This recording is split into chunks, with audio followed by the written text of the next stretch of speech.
జనం పోరాటం కనం ప్రజాపక్షం జనసైనిక్ న్యూస్ కి స్వాగతం. ముందుగా హెడ్లైన్స్. ఈవీఎం స్ట్రాంగ్ రూములను మరింత పటిష్టవంతం చేయండి. స్ట్రాంగ్ రూమ్ మరమ్మతులను త్వరితగతిన పూర్తి చేయాలి. పోలింగ్ కేంద్రాలలో ర్యాంపులకు రైలింగ్ ఏర్పాటు చేయండి. ఈవీఎంల స్వీకరణ పంపిణీ కార్యక్రమాన్ని పక్కా ప్రణాళికతో రూపొందించుకోవాలి. అన్నమయ్య జిల్లా కలెక్టర్ అభిషిక్త్ కిషోర్. ఏపీలో టీడీపీ జనసేన బీజేపీ పొత్తులపై రాని స్పష్టత. త్యాగాలకు సిద్ధం కావాలని, టికెట్లు రాని వారికి మంచి స్థాయి కల్పిస్తామంటున్న చంద్రబాబు 40 సీట్లు జనసేనకు కేటాయించాలంటున్న కాపు నేత హరిరామ జోగయ్య, బీజేపీ నుంచే ముఖ్యమంత్రి అవుతారంటున్న బీజేపీ నేత విష్ణువర్ధన్ రెడ్డి. పోలీసులు ఉన్నదే ప్రజా సేవ కోసం. ఫిర్యాదుదారుల్ని భయభ్రాంతులకు గురి చేయొద్దు. పోలీసుల ప్రవర్తనా శైలిలో మార్పు రావాలి. పోలీసులకు విధులు గుర్తు చేస్తూ డీజీపీ అవగాహన కల్పించాలి. ఎఫ్ఐఆర్ నమోదు చేయాలంటూ కోర్టు మెట్లు ఎక్కకుండా చూడండి. ఉన్నత న్యాయస్థానం ఆదేశాలు. ఇక డీటెయిల్స్ చూస్తే ఏపీలో టీడీపీ జనసేన బీజేపీ పొత్తులపై రాని స్పష్టత. జనసేనకి 40 సీట్లు ఇవ్వాలి అని కాపు నాయకులు హరిరామ జోగయ్య డిమాండ్. బీజేపీ నుండే సీఎం అభ్యర్థి అని బీజేపీ నాయకుడు విష్ణువర్ధన్ రెడ్డి సెన్సేషనల్ కామెంట్స్. అభ్యర్థుల ఎంపికలో చంద్రబాబు కీలక వ్యాఖ్యలు. ఏపీలో ఎన్నికల వేళ త్యాగాలకు సిద్ధపడాలని టీడీపీ అధ్యక్షుడు చంద్రబాబు పార్టీ నేతలకు తేల్చి చెప్పారు. పొత్తులు, సీట్ల సర్దుబాట్ల కారణంగా టికెట్లు రాని నేతలకు భవిష్యత్తులో ప్రాధాన్యత ఇస్తామంటూ భరోసా ఇచ్చారాయన. మరోవైపు సిట్టింగ్లకు సీట్లు ఖాయమని చంద్రబాబు గతంలోనే చెప్పారని బుచ్చయ్య చౌదరి తెలిపారు. జనసేనకు 40 సీట్లు కేటాయించాలని హరిరామ జోగయ్య సూచిస్తూ ఉండగా బీజేపీ వ్యక్తే సీఎం అవుతారని విష్ణువర్ధన్ రెడ్డి చెబుతున్నారు. ఆంధ్రప్రదేశ్లో అధికారంలోకి రాగానే టీడీపీ జనసేన కూటమి పొత్తులకు సహకరించిన నేతలకు ప్రాధాన్యం కల్పిస్తామన్నారు. టీడీపీ అధ్యక్షుడు చంద్రబాబు టీడీపీ కార్యాలయంలో పార్టీ నేతలతో ఆయన వీడియో కాన్ఫరెన్స్ నిర్వహించారు. పొత్తుల కారణంగా టికెట్ రాలేదని ఏ ఒక్కరూ నిరుత్సాహపడొద్దని అన్నారు. పార్టీని నమ్ముకున్న నేతలకు అధికారంలోకి రాగానే గుర్తింపు ఇస్తామని హామీ ఇచ్చారు. చాలా మంది వైసీపీ నేతలు రాష్ట్రాభివృద్ధి కోసం టీడీపీలో చేరతామంటున్నారని చంద్రబాబు టీడీపీ నేతలతో చెప్పారు. పార్టీకి పనికొస్తారనుకునే వాళ్లనే టీడీపీలోకి తీసుకుంటున్నామన్నారు. నేతల చేరికలను ప్రోత్సహించి కలిసి పనిచేయాలని టీడీపీ నేతలకు సూచించారాయన. కనీసం 40 సీట్లు జనసేనకు రాబట్టాలని కాపు సంక్షేమ సేన అధ్యక్షుడు హరిరామ జోగయ్య తీవ్రంగా యత్నిస్తున్నారు. టీడీపీపై ఒత్తిడి పెంచేందుకు ఆయన ఈ విషయంలో లేఖలపై లేఖలు రాస్తున్నారు. నియోజకవర్గాలను కూడా ఆయన సూచిస్తున్నారు. ఏపీలో 20 సీట్లు ఆశిస్తున్న కమలనాథులు బీజేపీ వ్యక్తే ఏపీ సీఎం అవుతారని విష్ణువర్ధన్ రెడ్డి జోస్యం చెబుతున్నారు. బీజేపీ బలీయమైన పార్టీగా ఎదిగిందన్నారు. ఏపీలో ఎన్నికలకు గడువు సమీపిస్తున్నా టీడీపీ జనసేన బీజేపీ పొత్తులపై ఇంకా స్పష్టమైన ప్రకటన రాలేదు. మదనపల్లె భారతీయ జనతా పార్టీ మదనపల్లె నూతన పట్టణ కమిటీ కార్యవర్గాన్ని ఆ పార్టీ పట్టణ అధ్యక్షులు బర్నేపల్లి రవికుమార్ ప్రకటించారు. బీజేపీ జిల్లా ప్రధాన కార్యదర్శులు ఎల్లంపల్లి ప్రశాంత్, ఆకుల కృష్ణమూర్తి ముఖ్య అతిథులుగా హాజరై ఈ కార్యక్రమానికి మొత్తం 26 మందితో నూతన కార్యవర్గాన్ని ఏర్పాటు చేసినట్లు వెల్లడించారు. ప్రధాన కార్యదర్శులుగా కోసూరి భవానీ, కొత్తకోట మహేష్, ఉపాధ్యక్షులుగా కొండయ్య తదితరులను పూర్తి స్థాయిలో కమిటీని ప్రకటించారు. పలు మోర్చాల అధ్యక్షుల పేర్లను కూడా ప్రకటించారు. యువ మోర్చా అధ్యక్షుడిగా సంతోష్, మహిళా మోర్చా అధ్యక్షురాలిగా మీనాక్షి, ఎస్సీ మోర్చా అధ్యక్షురాలిగా గణపతి, ఎస్టీ మోర్చా అధ్యక్షులుగా సురేంద్ర నాయక్, మైనార్టీ అధ్యక్షుడిగా రఫీని ప్రకటించారు. ఈ సందర్భంగా బర్నేపల్లి రవికుమార్ మాట్లాడుతూ పార్లమెంటు ఎన్నికల్లో బీజేపీ గెలిపే లక్ష్యంగా పార్టీ శ్రేణులు ముందుకు సాగాలని పిలుపునిచ్చారు. ప్రపంచంలోనే అతి శక్తివంతమైన నాయకుడు ప్రధాని నరేంద్ర మోదీ అన్నారు. అభివృద్ధి చెందిన దేశాలన్నీ భారత్ వైపు చూస్తున్నాయన్నారు. 10 ఏళ్లలో దేశంలో అవినీతి రహిత పాలన అందిస్తూ బీజేపీ ప్రభుత్వం ముందుకు సాగుతోందన్నారు. అన్ని మతాలను మెప్పించి అయోధ్యలో రామమందిరం నిర్మించి 140 కోట్ల మంది భారతీయులకు అంకితం చేసిన ఘనత ప్రధానికే దక్కుతుందన్నారు. వచ్చే పార్లమెంటు ఎన్నికల్లో దేశంలో 400 ఎంపీ సీట్లు బీజేపీ టార్గెట్ అని అన్నారు. రాష్ట్రంలో కూడా బీజేపీ అధికారంలోకి వచ్చే విధంగా నాయకులు పనిచేయాలని పిలుపునిచ్చారు. ఈ కార్యక్రమంలో బీజేపీ రాజంపేట ప్రధాన కార్యదర్శి ఎల్లంపల్లి ప్రశాంత్, ఆకుల కృష్ణమూర్తి, పూల నాగరాజు, బాలసుబ్రహ్మణ్యం యాదవ్, కృష్ణయ్య వర్మ, వేణుగోపాల్, పిల్లిస్వామి నాయక్, మల్లయ్య నాయక్, మధు, జ్ఞానప్రసన్న, యూత్ కార్యకర్తలు పాల్గొన్నారు. పోలీసులు ఉన్నదే ప్రజల కోసం. పోలీస్ స్టేషన్ కు ఎవరు సరదాగా రారు అంటూ హైకోర్టు ఘాటు వ్యాఖ్యలు. పోలీసుల ప్రవర్తన శైలి మారాల్సి ఉందని హెచ్చరించిన న్యాయస్థానం ఫిర్యాదుదారులను భయాందోళనకు గురి చేస్తున్నారని వ్యాఖ్యానించారు. పోలీసు విధులను గుర్తు చేసేలా అవగాహన తరగతులు నిర్వహించాలని డీజీపీకి ఉన్నత న్యాయస్థానం ఆదేశాలు జారీ చేసింది. పోలీసుల వ్యవహార తీరుపై తెలంగాణ హైకోర్టు ఘాటు వ్యాఖ్యలు చేసింది. ఎఫ్ఐఆర్ నమోదు చేయాలంటూ ఇకపై ఎవరూ కోర్టులకు రాకుండా చూడాలని పోలీసులకు సూచించింది. పోలీసుల ప్రవర్తనా శైలి మారాల్సి ఉందని సూచించారు. ఫిర్యాదుదారులను భయాందోళనకు గురి చేస్తున్నారని హైకోర్టు వ్యాఖ్యానించింది. పోలీసులు ఉన్నదే ప్రజల కోసమని గుర్తించాలని పేర్కొంది. పోలీసు విధులను గుర్తు చేసేలా అవగాహన తరగతులు నిర్వహించాలని డీజీపీకి ఆదేశాలు జారీ చేసింది. పోలీస్ స్టేషన్కు ఎవరూ సరదాగా రారని చురక అంటించింది. ఎఫ్ఐఆర్ నమోదు చేయించడం ప్రజలకు చాలా కష్టంగా మారిందని ఆగ్రహం వ్యక్తం చేసింది. భారతదేశ చరిత్రలో ఎన్నడూ లేని విధంగా అల్లం వెల్లుల్లి ధరలు కనీ విని ఎరుగని రీతిలో ఆకాశాన్ని అంటుతున్నాయి. ప్రస్తుతం వెల్లుల్లి కిలో ధర 500 రూపాయల మార్క్ దాటింది. అటు అల్లం కూడా కిలో 300 నుంచి 350 రూపాయలకి చేరింది. దీంతో వినియోగదారులు తలలు పట్టుకుంటున్నారు. ఇప్పుడు తెల్లగడ్డలు బహిరంగ మార్కెట్లో కిలో ధర 500 రూపాయలకు పెరిగింది.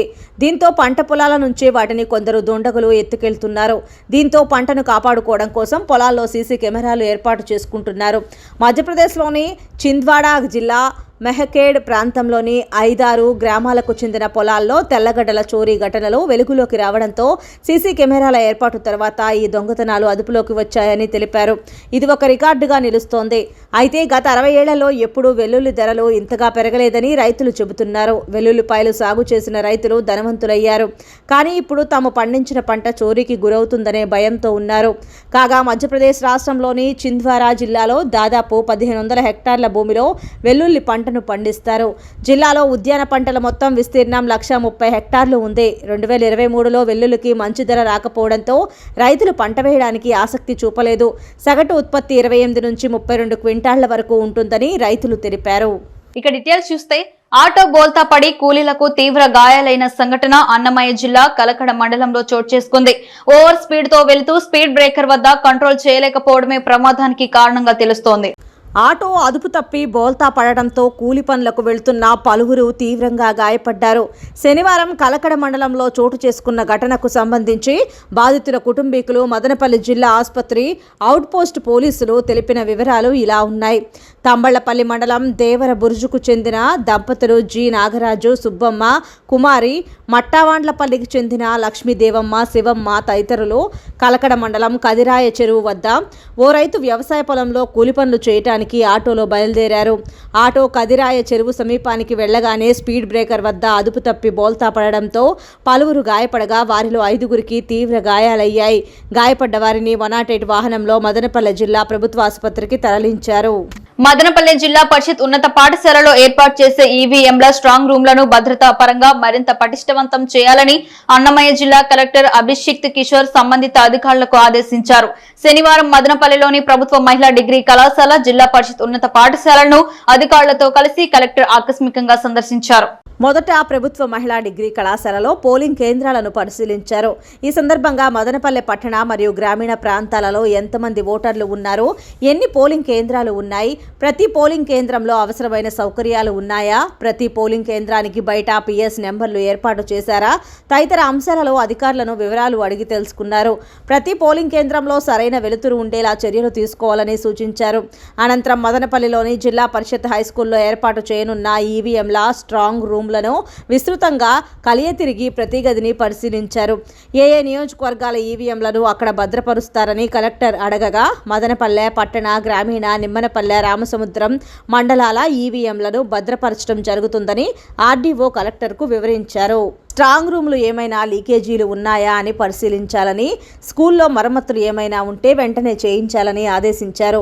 స్ట్రాంగ్ రూమ్ మరమ్మతులను త్వరితగతిన పూర్తి చేయాలని, ఈవీఎంల స్వీకరణ, పంపిణీ కార్యక్రమానికి పక్కా ప్రణాళిక రూపొందించుకోవాలన్నారు. ఎక్కడా ఎలాంటి పొరపాట్లు లేకుండా ఎన్నికల కమిషన్ జారీ చేసిన మార్గదర్శకాల మేరకు పగడ్బందీగా ఏర్పాట్లు పూర్తి చేసి ఎన్నికలను విజయవంతం చేయాలని కలెక్టర్ పేర్కొన్నారు. ఈ కార్యక్రమంలో RDO Hariprasad, municipal commissioner Pramila, tahsildar Ramadevi, ఎన్నికల సూపర్వైజర్లు, సెక్టరోల్ అధికారులు, బిఎల్ఓలు తదితరులు పాల్గొన్నారు. ప్రైవేట్ స్కూళ్లలో ఉచిత విద్యకు దరఖాస్తుల ఆహ్వానం ఈ నెల 23 నుంచి మార్చి 14 వరకు అవకాశం.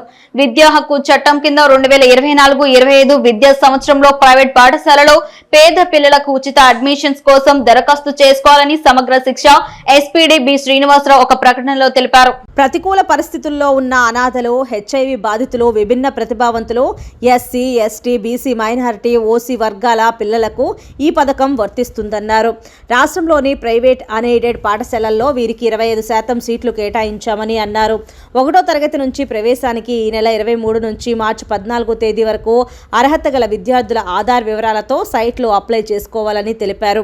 వివరాలకు సమీప మండల విద్యాశాఖాధికారి లేదా జిల్లా విద్యాశాఖాధికారిని గాని 1804258599 టోల్ ఫ్రీ నెంబర్లో గాని సంప్రదించాలని సూచించారు. 25 ఏళ్ల పాటు వరుసగా లోక్సభకు ప్రాతినిధ్యం వహిస్తూ వచ్చిన కాంగ్రెస్ అగ్రనాయకురాలు సోనియా గాంధీ ఈసారి రాజ్యసభకు నామినేషన్ వేసిన సంగతి తెలిసిందే. రాయ్ బరేలీ సీటును వదులుకొని రాజస్థాన్ నుంచి పెద్దల సభకు వెళ్లనున్నారు. నామినేషన్ పత్రాలతో పాటు తన పోల్ అఫిడవిట్ లో ఆస్తుల వివరాలను సమర్పించారు. దాని ప్రకారం సోనియా గాంధీ స్థిర ఆస్తుల విలువ 12,53,76,822గా ఉంది. 2014లో ఆమె సంపద విలువ 9.28 కోట్లు ఉండగా 2019లో ఆ మొత్తం 11.82 కోట్లకు పెరిగింది. ప్రస్తుతం ఆమె వద్ద ₹1 కోటి విలువైన ఆభరణాలు ఉన్నాయి. వాటితో పాటు ఆక్స్ఫర్డ్ యూనివర్సిటీ నుంచి వచ్చే రాయల్టీ, పెట్టుబడులు, బ్యాంకు డిపాజిట్లు, బాండ్ల ద్వారా ఆమె చర ఆస్తులు 6.38 కోట్లుగా ఉన్నాయి. వీటి ద్వారా వచ్చే వడ్డీ, ఎంపీ జీతమే తన ఆదాయ వనరని పేర్కొన్నారు. అలాగే స్వదేశమైన ఇటలీలో తనకు వారసత్వంగా వచ్చిన నివాసం గురించి ప్రస్తావించారు.